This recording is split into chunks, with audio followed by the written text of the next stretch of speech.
সরকার কিন্তু নির্দিষ্ট একটি দলের সাথে লন্ডনে বসে মিটিং করছে। এটা জনগণের বাংলাদেশের যে সার্বভৌমত্ব রয়েছে সেটার প্রতি একটা আশনীয় সংকেত, এবং সেই ক্ষেত্রে সরকার বাংলাদেশে এই আয়োজনগুলো সম্পন্ন করতে পারত, এবং এটার মধ্য দিয়ে ন্যাশনাল কনসেনসাসের ভিত্তিতে একটা জায়গায় আমরা পৌঁছতে পারতাম। এবং বাংলাদেশের মানুষ গণতান্ত্রিক পথে উত্তরণ করতে চায়, যার জন্য বারবার তারা কিন্তু রাস্তায় নেমেছিল, এবং গত 15 বছর ধরে তাদের লড়াই সংগ্রাম এটি ছিল। ফলত জনগণকে পাশ কাটিয়ে যখন একটি দলের পক্ষে সরকার কাজ করে, তখন এটা আসলে বাংলাদেশের 18 কোটি মানুষকে রিপ্রেজেন্ট করে না। কিন্তু এই সরকারটা কিন্তু আবার বাংলাদেশের মানুষের 18 কোটি মানুষেরই সরকার। ফলত যখন সরকারের লেজিটিমেসি একদিকে, সরকার কাজ করছে একটি দলের পক্ষে, এটা একটা দ্বৈত প্রক্রিয়া সৃষ্টি করে, এটা একটা হিপোক্রেসি। এই জায়গা থেকে যদি সরকারের উত্তরণ না ঘটে, এবং বিএনপি যে বারবার বলে আসছে যে সংস্কার এবং নির্বাচন, সেক্ষেত্রে তারা প্রথমে নির্বাচন নিয়ে মাঠ গরম করেছে এবং তাদের দাবিটা নিয়ে তারা ফোকাসড, কিন্তু গণঅভ্যুত্থানে যারা শহীদ হয়েছিল, আহত হয়েছিল, তাদের যে বিচার প্রক্রিয়া সেটা নিয়ে তারা ফোকাস না। তাদেরই যারা সন্তান গত 15 বছর ধরে গুম হয়েছিল, আহত হয়েছিল, তাদের বিচার প্রক্রিয়া নিয়ে কিন্তু তারা এখনো ফোকাসড না। এবং বাংলাদেশে যে একটি সংস্কার প্রক্রিয়া প্রয়োজন, যে সংস্কার প্রক্রিয়া সম্পূর্ণ না হওয়ার কারণে তারাও গুম হয়েছিল, খুন হয়েছিল, এখন তারা লন্ডনে গিয়ে আছে, সেখানে চিকিৎসার জন্য গিয়েছিল। এটা কিন্তু এই সংস্কার প্রক্রিয়া যদি না হয়, তাহলে ভবিষ্যতেও কিন্তু দলীয় প্রধান যারা রয়েছে অন্যান্য দেশে আশ্রয় নিতে হবে, এবং শেখ হাসিনা কিন্তু ভারতে পালিয়ে গিয়েছে।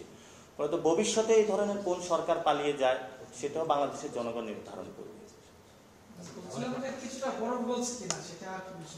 এটা তো আসলে বরফ, এটা আসলে বরফ গলার বিষয় না। আপনারা জানেন যে ঢাকাকে উত্তপ্ত করা হয়েছিল, নগর ভবনকে উত্তপ্ত করা হয়েছিল।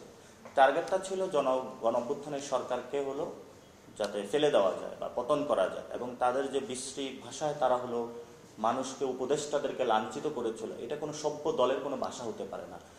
এবং আপনি দেখেছিলেন তারা কিন্তু একটা ক্যাম্পেইন চালু করেছিল যে ইলেকশন ডিসেম্বরে তাদের হতে হবে, কিন্তু সেটা থেকে তারা যখন সরে আসে, এবং তারা এখন বলছে যে সংস্কার প্রক্রিয়া বা জুলাই ঘোষণা, এই বিষয়ে তাদের কোনো সুনির্দিষ্ট কোনো প্রস্তাবনা যখন তাদের থাকে না, তখন তারা জাস্ট ক্ষমতার লোভে চেয়ার দখলের প্রক্রিয়া রয়েছে, যেটা মনে করি বাংলাদেশের গণ অভ্যুত্থান 18 কোটি মানুষের সাথে একটা প্রতারণার শামিল।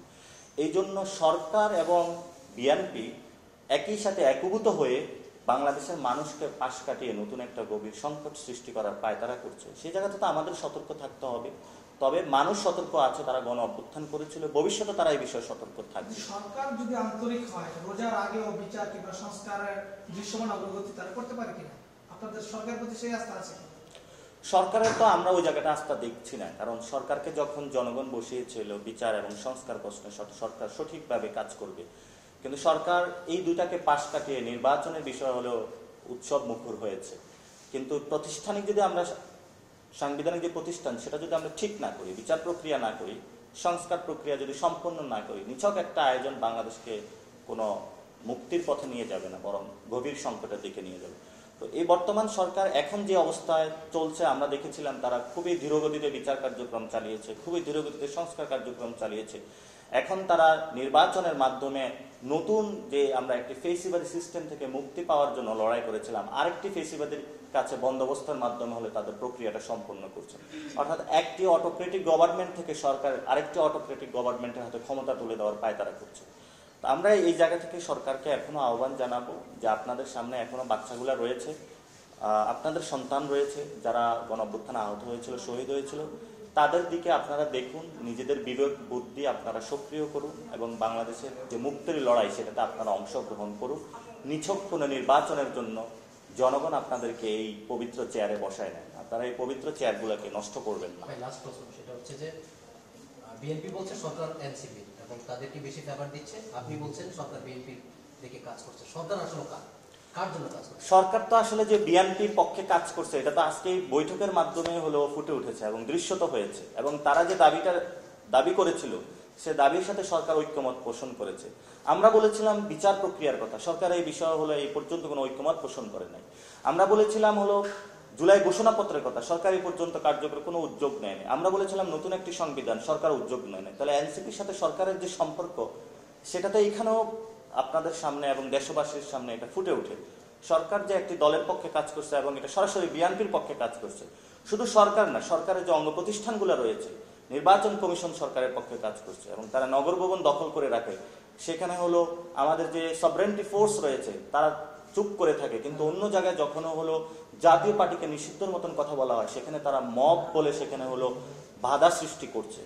আমরা দেখছি যে একটি আয়োজনের মধ্য দিয়ে পার্শ্ববর্তী রাষ্ট্র যে ম্যান্ডেটটা দিয়েছিল, সেই ম্যান্ডেট অনুযায়ী সরকার, বিএনপি এবং সভরেন্টি ফোর্স একসাথে বসে নতুন একটি গভীর সংকট সৃষ্টি করছে। তো বাংলাদেশের মানুষের যে সক্রিয়তা আগে ছিল, এটা এখনো আছে, ভবিষ্যতে এই আয়োজন সম্পন্ন করতে দিবে না।